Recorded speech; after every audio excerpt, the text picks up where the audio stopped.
आजकाल आपण पाहतो आपल्या आजूबाजूला बऱ्याचशा इल्लीगल ॲक्टिव्हिटीज किंवा फ्रॉड होत असतात. त्याचसोबत गुन्ह्यांचं प्रमाण देखील खूप वाढलं आहे.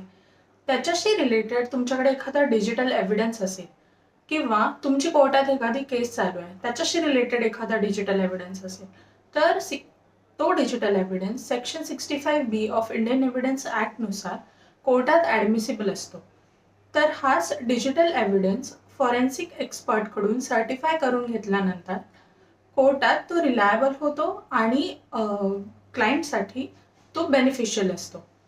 तर हा जो डिजिटल एव्हिडन्स आहे हा सर्टिफिकेशनला देण्याआधी काही मुद्दे लक्षात घेणं जरुरीचं आहे. ते म्हणजे पहिलं तर हा डिजिटल एव्हिडन्स ऑथेंटिक असावा. म्हणजे त्याचं जे सिस्टीम जनरेटेड नाव आहे ते चेंज करू नये किंवा रिनेम करू नये. त्याचसोबत त्याचा कोणताही पार्ट कट केलेला नसावा.